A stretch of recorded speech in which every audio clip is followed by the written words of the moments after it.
I get a lot of questions from actors about demos. What should go on your demo? Do I need a demo? What's the best way to decide what material should go on my demo? Well, we're going to tackle that question. This is called Memo for Demos. Stay tuned. This is Casting Actors Cast. It's time for another episode of Casting Actors Cast, insights for actors from a casting director. Here he is, your host, Jeffrey Dreisbach.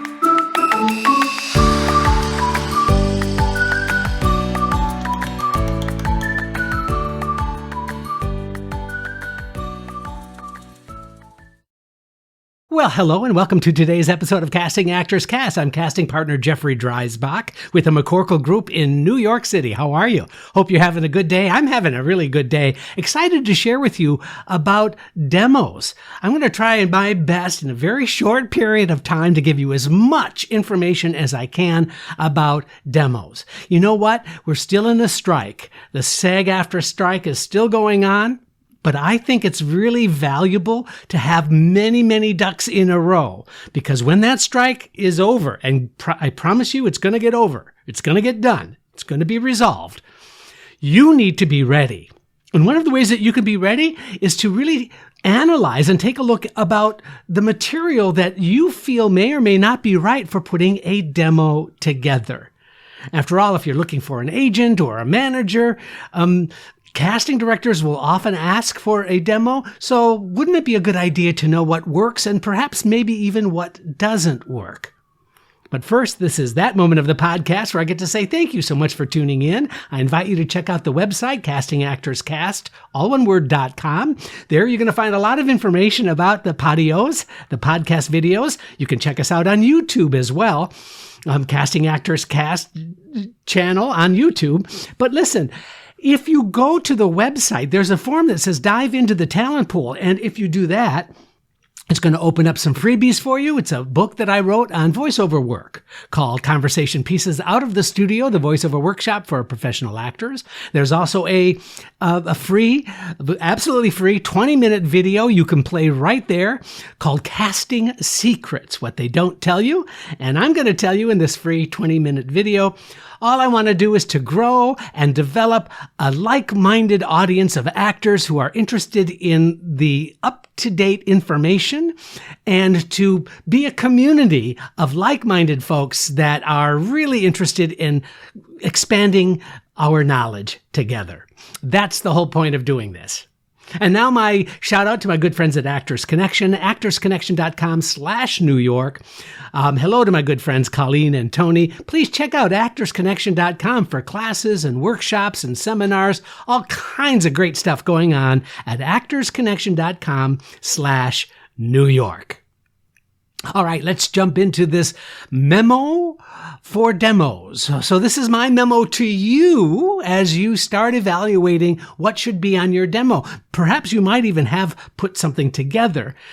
The suggestions I'm making you could use as a filter to see if you can improve the work that you already might have. The best clips, I think, for your demo reel are ones that are, of course, clearly number one, focus on you. Also, that last no more than about 30 seconds. A single clip of 30 seconds is about as much attention span as a viewer will give you.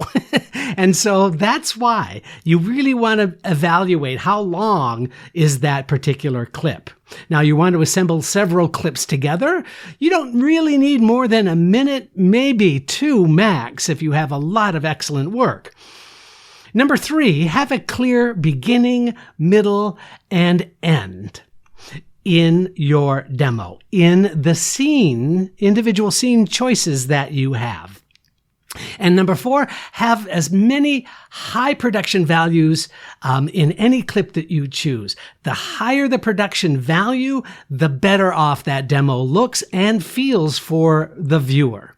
This is especially true for audio. I think the number one issue I have when I'm looking at created demos or demos of smaller independent films or maybe even college films is the audio quality.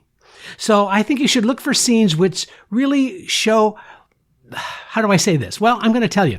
They really show stakes and relationships. High stakes and interesting relationships with the other character in the scene. And 2, could fulfill a character breakdown. So you know that the breakdown is something that casting directors send out to agents and managers, to reps of talent, when they have a description of what they are actually looking for. If you have some material that could fulfill that kind of character in a breakdown, then that's definitely a scene that should go on your demo. Why? Because it's being asked for. So the similar qualities that you might have already shot would be useful information. You should know that casting directors, myself included, will edit an actor's demo if there is material that isn't really right or close for what I'm casting, or if it's spot on. This is a very similar kind of character, and that might get edited in just to show the producer and director that you are capable of achieving this level of performance. So what I mean by all of that is a scene where you're just taking a restaurant order as a waiter or waitress person, or as a grocery checkout person, it really, honestly, doesn't really do much for you. It really doesn't help me see your acting. And so I have a lot of these kind of do's and don'ts in my head, but more importantly, I'd rather share with you what not to do on your demo, in the hopes that you'll take these not really great things that I've actually seen on demos and incorporate it into your work, only because it serves as a distraction and doesn't really get me to what I need as a casting director in order to cast you. So here's a don't list. Don't add a scene to your reel when you're an extra, whether you're featured or otherwise. That doesn't serve you, and it certainly doesn't help us see that you are capable of acting. Even if it's specialty featured material, you're still honestly, you're still an extra. You're still somebody who has maybe some interesting business or a piece of business. Now, it also doesn't matter if someone famous is in your scene. It doesn't really matter. Agents and managers and casting directors, pretty much everyone needs to see what you can do with dialogue. So that's a big don't. If it's just a quick cut to your face, or you're delivering a line of 1 or 2 probably forgettable exposition, that is also something to leave out. Listen, I don't mean any disrespect here. Yes, it's awesome that you booked the role, but essentially it's only one step above being an extra. If you have nothing else, then honestly, yeah, use the clips like these. But as soon as you have anything more of substance, swap those in. Adding quick cuts and one-liners will just simply dilute your brand. This might come a little harsh, and I apologize in advance, but maybe the film clip that you have is just simply, well, it's not very good. Now, this could be because of low production values, especially if the sound is bad, or maybe your co-stars are chewing up the scenery, or maybe it just wasn't your best day on the set. If your first clips are like an angry mom or a brave soldier and a conniving politician, we don't need to see those characters again. This is very important. Once you've demonstrated your ability to play a character, move on to the next character as soon and as quickly as possible on your demo. Now, listen, the exception to this is if you're assembling a character reel. In other words, you've perhaps had the good fortune of having a lead role in a film or television project, and you could simply edit the arc of your character in multiple scenes by assembling a bunch of clips. That might be a really great demo, especially if you're putting together a bunch of clips of you playing a cop or a bunch of clips by you being a doctor. Assembling those, that makes you even castable in those areas. So that is actually a good thing to do. Also stay away, and another don't, is if the clip is more of a look than a scene. For example, just a look of you turning into the other character's face, or just little bits of moments, or just takes or reaction shots. They're really not that useful for your reel without the context of the scene. If it's from a stage play or sketch or stand-up, you know what? Those aren't really considered demo material. Now, these all involve separate skills from on-camera acting, but it should be part of their own reels or really standalone clips on your website. Your demo reel should consist of TV and film projects because that's what casting directors will be using them for. If it's a filmed audition or if it's classwork, the lighting and sound are typically very, very bad. And if your reader or scene partner is terrible or even just mediocre, that will reflect even more poorly on you. So my suggestion is to stay away from in-class work. If it's from a while ago, if it's a little outdated, your scenes that you put in your demo now need to reflect what you look like right now. If you've done something many years ago, it's probably not a good idea to put it on your demo reel. Otherwise, the casting director is going to be kind of not really happy. Really, the casting director is not going to be really happy at the 35-year-old with the dad bod who shows up in the session when they were expecting a 25-year-old hunk with a six-pack. You get what I'm talking about. Is your footage in the old 4:3 standard definition format? If so, then it's too old to include. It goes against your brand. I'm sorry, but better not to have that included and representing you than to just omit it. Fingers crossed, and hopefully when you start booking things again, you will be able to start putting and assembling another demo together. Now, this is a tricky one and touches on what's going to be its own I think, podcast in the future. However, it's really important for you to know how you're perceived by others and that your demo reflects those perceptions. When you have assembled that material together and you've done it in a really clever and interesting way that maintains interest and attention by the viewer, then you have an excellent demo. The biggest thing I would caution against is for there to be desperation about needing a demo.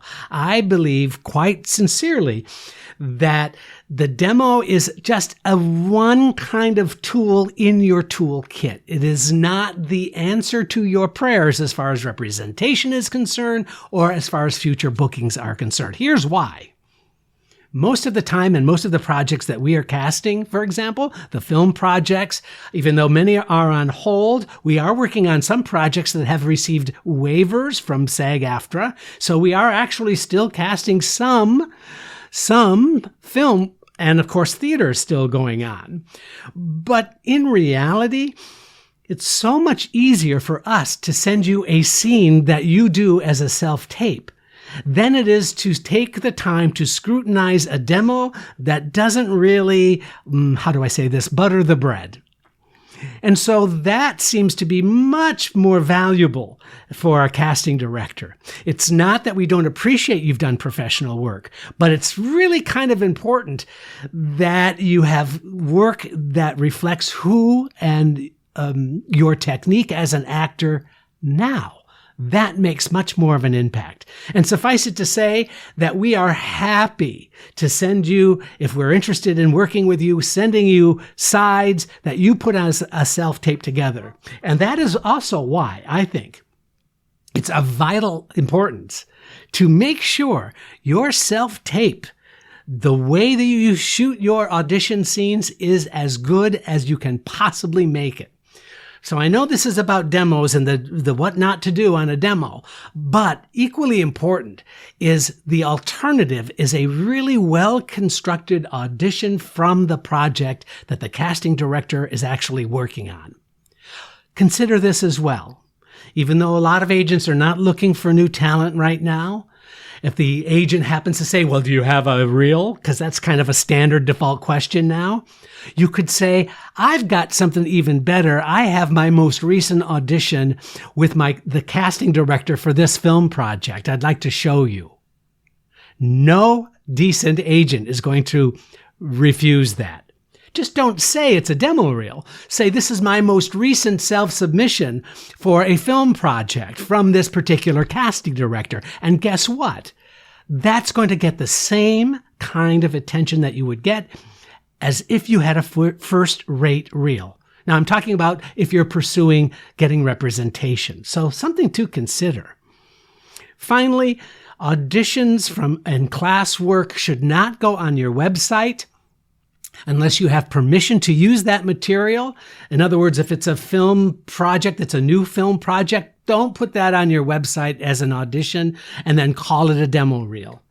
Also, I just caution many of the actors out there now that are putting down lots of money for a constructed demo reel. Those aren't demo reels at all. Those are called show reels. And they are, how do I say this nicely? Be very, very careful as you proceed putting a show reel together. That is that you hire a company and they shoot it and they put the right sound to it and they script it and they do all the work for you and try to make it look as if it's a legitimate project. Well, I can really tell very, very easily that it's not. Now, I'm not saying it's not useful. I'm saying use it appropriately for whatever the circumstance is that warrants it. Calling it a demo reel is a mistake. Now, listen, I hope that this has been helpful for you today. Please let me know. I invite you to send some feedback. Let me know if you have additional questions by going to castingactorscast.com. And right there, you can fill out that form and has also a place where you can ask me questions. If you want an email address, I got that too. You can simply go to castingactorscast@gmail.com. And please, listen, don't forget to check me out on YouTube. You can see how I look and you can kind of measure where I'm at emotionally from the length of my beard. I'm Jeffrey Dreisbach. Thank you for tuning in. We'll see you next time on Casting Actors Cast.